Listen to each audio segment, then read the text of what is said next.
I was at a conference this past weekend, and I was at a session on anxiety and depression. It was kind of a downer. But in the middle of the session, the presenter went off on a tangent and started talking about what do our youth need during this time where we just feel broken and in despair, where they're given into anxiety and depression.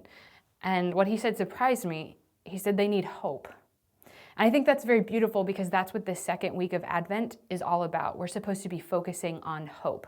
But I know for myself, that's really hard sometimes because our world is very broken, very desolate. A lot of times there's not a lot to hope in. So what do we tell our children in circumstances like this? What does God tell us in circumstances like this? The majority of our readings for Advent, the first readings that is, come from the book of Isaiah. And earlier this week, I was praying with the first reading for Mass, and it's from Isaiah 35, verses 1 through 10. And it's all about God bringing hope in times of desolation and despair. It starts out, "The wilderness and the dry land shall be glad. The desert shall rejoice and blossom."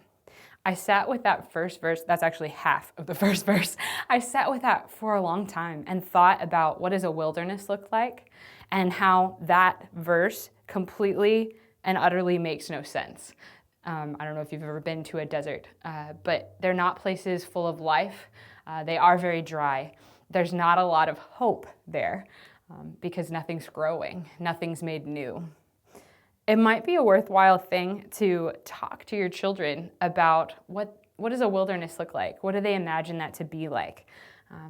What places in their life then look like that wilderness or feel like that wilderness? Where do they feel lifeless or dry or without hope? That's a beautiful thing to discuss and to reflect on because it gets to the heart of our need and our despair. But what does God say he's going to do? That in the midst of this, there will be rejoicing and things will grow and blossom. Later on, he says that waters shall break forth in the wilderness and streams in the desert. Again, things that don't make sense. In the midst of our despair and our brokenness, God wants to bring hope. He promises that he will. This is his answer to our times of despair. There's also a line in here that I sat with for a long time. It says, "Say to those who are fearful of heart, be strong, fear not. Your God will come to save you." And as I read that, I was convicted. I said, where is my heart fearful? Again, that's a good question to ask yourself, to ask your spouse, to ask your children. What are you fearful of? And we all have answers to that. It's okay. The world is a scary, crazy place sometimes, and we're little in it. And so there are things that we're afraid of and that we're fearful of. But again, what does God say? I'm coming and I am strong in your midst. I will save you. So we need to look at the things that we're fearful of and let God speak truth into them. For me, just to be vulnerable and an encouragement for you to be vulnerable in your families, one of the things in my list of fearful things was that sometimes I fear that God doesn't bring goodness through me or that others don't experience God's love in me. That was one of the things on my list. And as I looked over that list of fears, it was so beautiful because God already, even in the past few days for that specific fear, has shown me that that's not true. People have told me that they experience goodness through me. Yesterday that happened.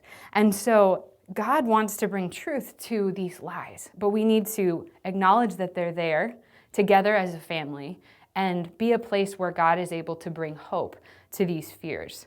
And sometimes he wants to do that through us. So that would be a beautiful discussion to have, to show your children that God wants to bring truth and hope into our despair. The last part of this verse is very beautiful. It says, "Everlasting joy shall be upon their heads. They shall obtain joy and gladness, and sorrow and sighing shall flee away."